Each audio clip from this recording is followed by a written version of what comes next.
Beowulf. Did you hear that?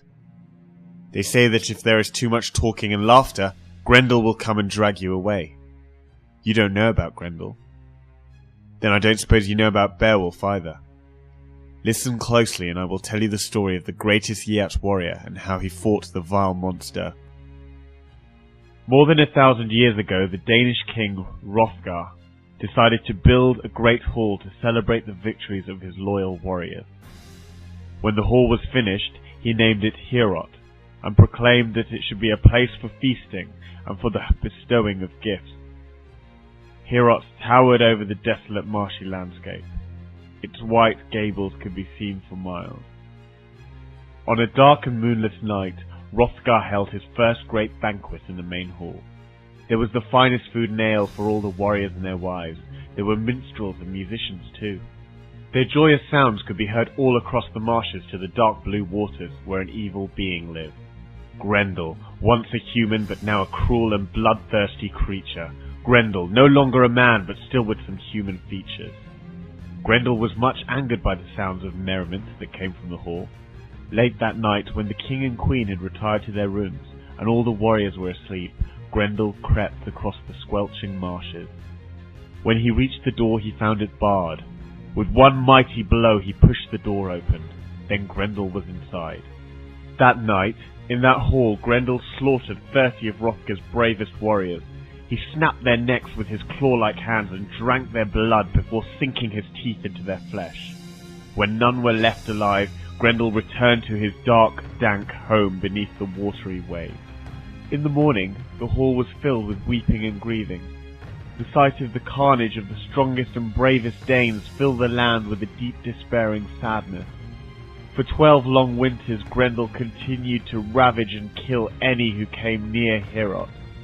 Many a brave clansman tried to do battle with Grendel, but their armour was useless against the evil one. The story of the terrible deeds of Grendel were carried far and wide. Eventually, they reached Beowulf, the mightiest and noblest warrior of his people. He vowed that he would slay the evil monster. Beowulf sailed with 14 of his loyal thanes to the Danish shore. As they landed, the coast guard challenged them. "Halt, he who dares to land! What is thy calling upon these shores?" "I am Beowulf. I have ventured to your lands to fight Grendel for your king, Hrothgar, so make haste and take me to him," he commanded. Beowulf arrived at Heorot and surveyed the desolate landscape. Grendel was somewhere out there. With resolve in his heart, he turned and entered the hall. Beowulf presented himself to the king.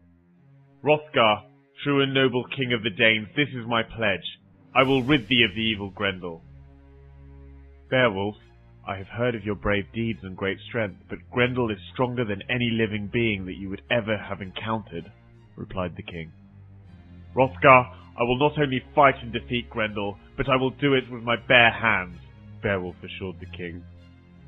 Many thought that this was an idle boast, for they had not heard of his great strength and brave deeds.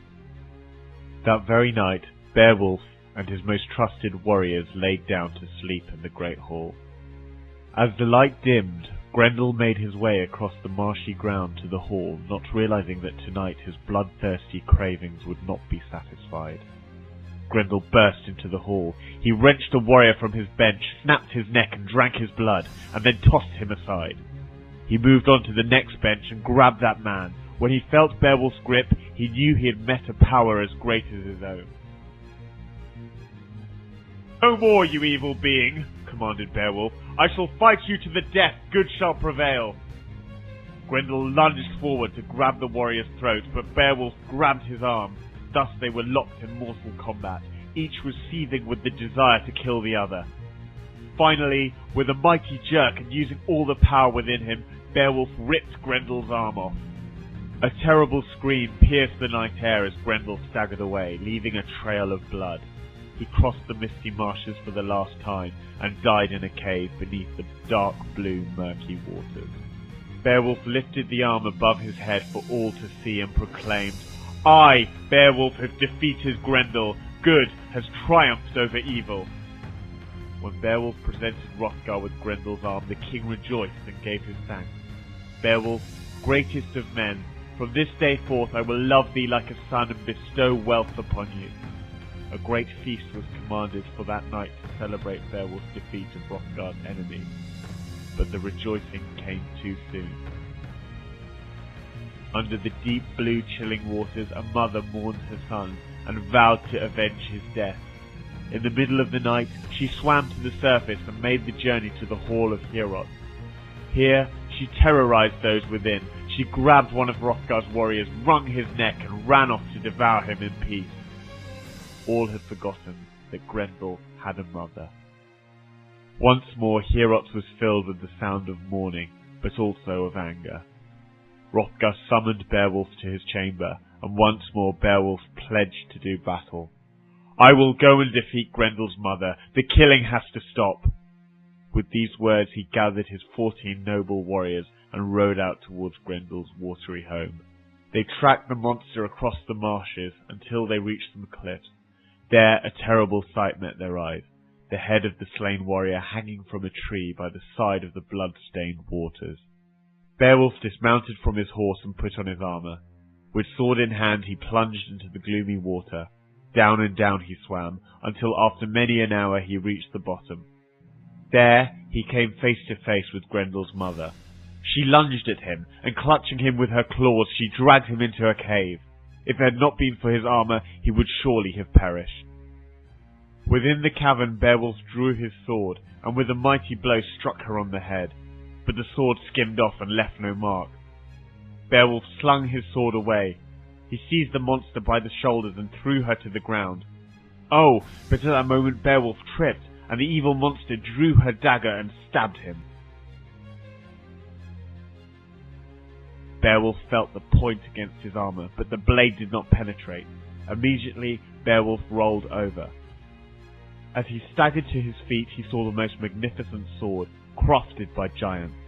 He pulled it from its scabbard and brought the blade down upon Grendel's mother. Such a piercing blow she could not survive, and she fell dead upon the floor. The sword dissolved in her hot, evil blood. Beowulf looked around and saw the treasures that Grendel had hoarded. Lying in a corner was Grendel's corpse. Beowulf went over to the body of the evil being and hacked off Grendel's head. Holding the head and the hilt of the sword, he swam to the surface of the waters, where his loyal companions were anxiously waiting. They rejoiced at the sight of their great hero and helped him out of his armour. Together they rode back to Hrothgar, carrying Grendel's head upon a pole. Beowulf and his 14 noble warriors presented King Hrothgar and his queen with Grendel's head and the hilt of a sword. There were many speeches that night. First Beowulf told of his fight and near death beneath the icy waters. Then Hrothgar renewed his gratitude for all that had been done. "Beowulf, loyal friend, these rings I bestow upon you and your warriors. Great shall be your fame for freeing us Danes from these evil ones. Now let the celebrations begin." And celebrate they did. Those gathered in Hrothgar had the biggest feast there had ever been. They ate and drank, danced and listened to tales of old. From that night forth they all slept soundly in their beds. No longer was there danger lurking across the marshes. After a few days Beowulf and his men prepared to set sail for their homeland. Laden with gifts and a friendship between the Geats and Danes, they sailed away for their homes. And what became of Beowulf, the greatest and noblest of Geats? He had many more adventures and fought many a monster. But that is another story, to be told at another time.